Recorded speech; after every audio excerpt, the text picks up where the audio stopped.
नमस्कार दोस्तों, स्वागत है आप सभी का एक बार फिर से मेरे चैनल द बुद्धा ब्रेन में। दोस्तों, जो शीर्षक लेकर मैं आपके सामने प्रस्तुत हुआ हूँ, उस शीर्षक को मैंने लिया है भगवान बुद्ध और उनका धम्म ग्रंथ से।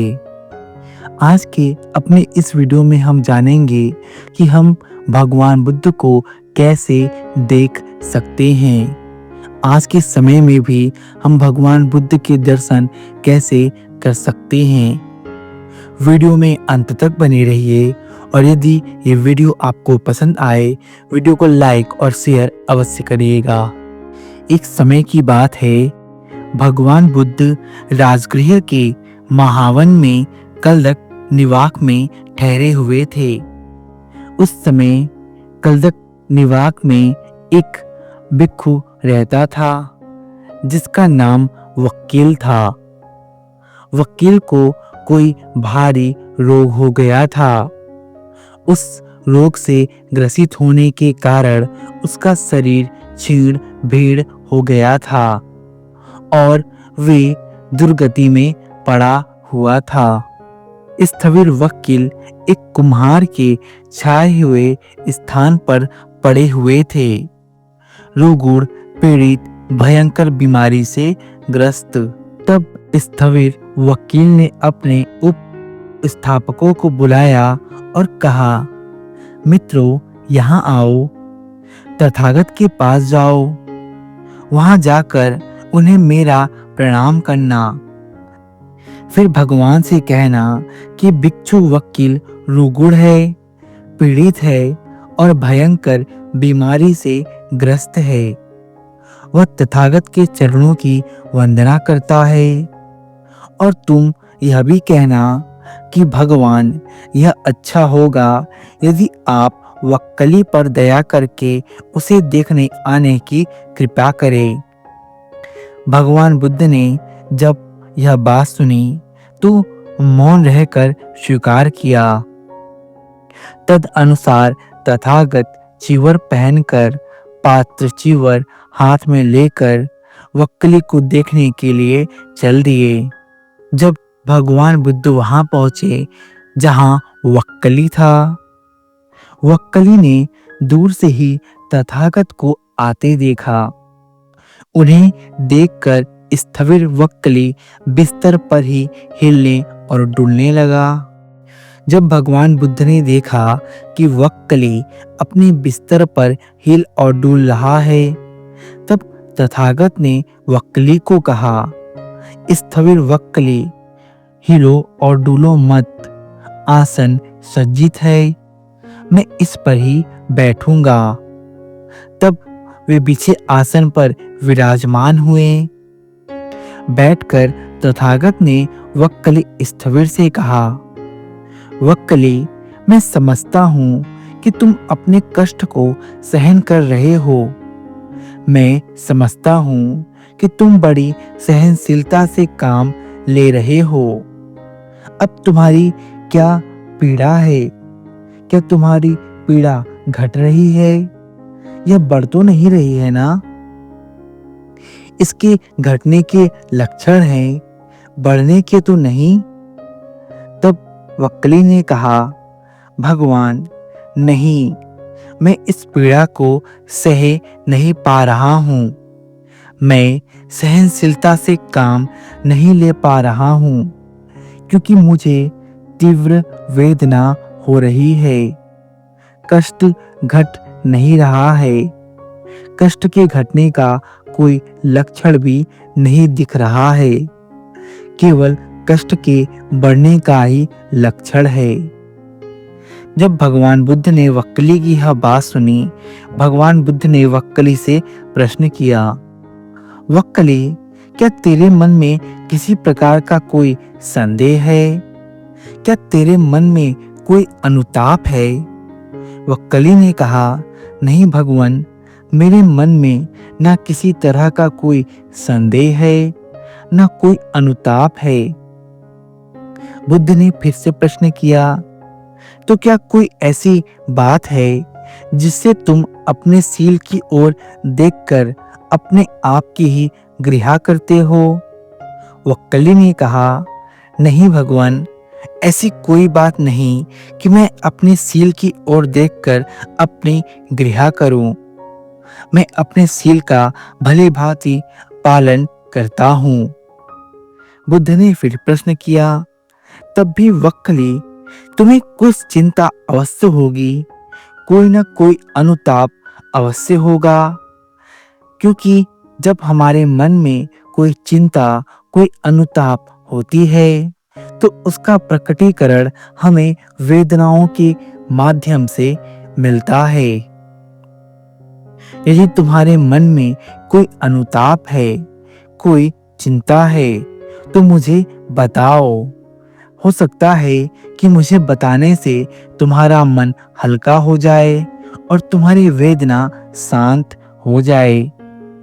तब वक्कली ने भगवान बुद्ध से कहा, भगवान बुद्ध, मेरे मन में कोई अनुताप, कोई चिंता नहीं है, लेकिन हाँ, बहुत दिनों से मैंने आपके दर्शन नहीं किए थे।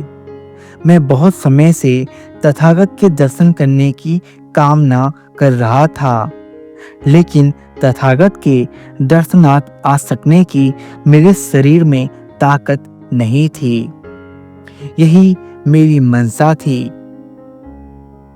इसीलिए मैंने आपको यहाँ बुलवाया है, ताकि मैं आपके दर्शन कर सकूं। जब भगवान बुद्ध ने वक्कली की यह बात सुनी, भगवान बुद्ध ने वक्कली को एक बहुत ही अच्छा उत्तर दिया, जो हमें सदैव याद रखने की आवश्यकता है। बुद्ध ने कहा, वक्कली, मेरे इस गंदे शरीर में क्या रखा है? यह मेरा जो शरीर है, यह तो नश्वर है, मल और मूत्र का खजाना है, मल और मूत्र से भरा हुआ है, यह नष्ट हो जाएगा। इस शरीर में ऐसा कुछ भी नहीं है जो देखा जा सके।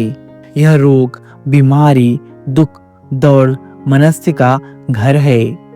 इसलिए वक्कली, मेरे शरीर को देखने मात्र से क्या होगा? वास्तव में जो धम्म को देखता है वह मुझे देखता है, और जो मुझे देखता है वह धम्म को देखता है। वक्कली, यदि तुम्हें मेरे दर्शन करने की आशा ही थी, मेरे दर्शन करने की अभिलाषा ही थी, तो तुम धम्म को देख सकते थे।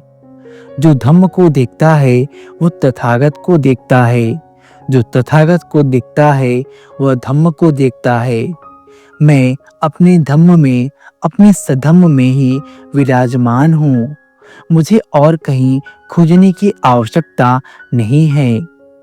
यदि कोई व्यक्ति मेरे द्वारा बताए गए सधम्म का अनुसरण करता है, अपने मन को राग, द्वेष, मोह, लोभ और क्रोध से अलिप्त रखता है और सबके प्रति मैत्री और प्रेम की भावना रखता है, सधम्म का अनुसरण करता है, तो उसे मेरे इस नश्वर और गंदे शरीर के दर्शन करने की कोई आवश्यकता नहीं है।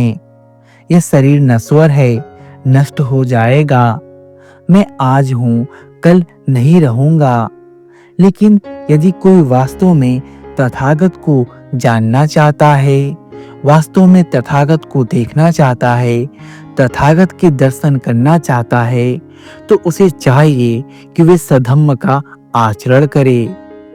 जब व्यक्ति सधम्म का आचरण करते हुए, ध्यान साधना करते हुए अपने अंतर मन में उतरता है, तो वह बुद्धत्व पद की प्राप्ति करता है। जब व्यक्ति कामनाओं से मुक्त हो जाता है और उसे बुद्धत्व की प्राप्ति होती है, तो वह साक्षात मेरा दर्शन कर सकता है। मैं इस नश्वर देह में नहीं हूँ, अपितु मैं संसार के हर एक कण में हूँ। यदि तुम मुझे देखना ही चाहते हो, तो अपनी आंखों को बंद करो, अपने भीतर उतरो अपने अंदर के बुद्ध को साधो, अपने अंदर के बुद्ध को जानो। जब तुम्हें तुम्हारे अंदर तुम्हारा बुद्ध मिल जाएगा, तब तुम्हें मेरे इस नश्वर और गंदे शरीर की दर्शन करने की आवश्यकता नहीं पड़ेगी। बुद्ध तो प्रत्येक उस व्यक्ति के अंदर है जो अपने भीतर से शुद्ध है, जो सदैव सदाचरण का आचरण करता है, जो सभी से निस्वार्थ प्रेम करता है, जिसके अंदर राग और द्वेष की अग्नि प्रज्वलित नहीं है, जो संसार को मैत्री और प्रेम से भरता है। बुद्ध हर एक ऐसे व्यक्ति के मन के भीतर हैं। बुद्ध को बाहर खोजने की आवश्यकता नहीं है। बुद्ध हर पवित्र मन के भीतर विराजमान हैं। तो यदि वकील तुम मुझे देखना चाहते हो तो धम्म को देखो। जो धम्म को देखता है वह मुझे देखता है, जो मुझे देखता है वह धम्म को देखता है। भगवान बुद्ध ने कितने सरल और सुंदर शब्दों में यह व्याख्या की है कि यदि कोई तथागत यानी कि बुद्ध को देखना चाहता है, उनके दर्शन करना चाहता है, तो कैसे उनके दर्शन कर सकता है। भगवान बुद्ध ने कहा है कि यह जो शरीर है यह तो नश्वर है, रोगों का घर है, मल और मूत्र से भरा है, इसे देखने मात्र से कुछ नहीं होगा। यदि आपको तथागत के दर्शन करने हैं तो आपको अपने अंतर मन को शुद्ध करना होगा। आपको उनके बताए गए स्वधम्म का अनुसरण करना होगा। जो व्यक्ति अपने मन से शुद्ध है, जिसके मन में किसी तरह का कोई द्वेष, कोई क्लेश नहीं है, जो मैत्री और प्रेम की भावना से भरा हुआ है, जो सधम्म का अनुसरण करता है, वह अपने अंतर मन में साक्षात भगवान बुद्ध के दर्शन कर सकता है, क्योंकि बुद्ध कहीं और नहीं बल्कि सधम्म में ही है। जो सधम्म को देखता है वही बुद्ध को देखता है, और जो बुद्ध को देखता है वह धम्म को देखता है। तो यदि आप भी बुद्ध को देखना चाहते हैं तो धम्म को देखिए। बुद्ध कहीं और नहीं, आज भी अपने स्वधम्म में जीवित है। आज हम बुद्ध को शारीरिक रूप से देखने में सक्षम नहीं हैं, लेकिन यदि हम उनके स्वधम्म को देखें, उनके बताए गए मार्ग का अनुसरण करें, तो हम बुद्ध के व्यक्तित्व को जान सकते हैं कि उनका व्यक्तित्व कैसा था और बुद्ध स्वयं कैसे थे, और अपने अंतर्मन में उनकी छवि के दर्शन भी कर सकते हैं। तो मैं आशा करता हूँ आपको ये वीडियो पसंद आई होगी। यदि आपको ये वीडियो पसंद आई तो कृपया वीडियो को लाइक करें, मेरे चैनल को सब्सक्राइब करें। मेरे साथ मेरे चैनल द बुद्धा ब्रेन में बने रहने के लिए आप सभी का धन्यवाद।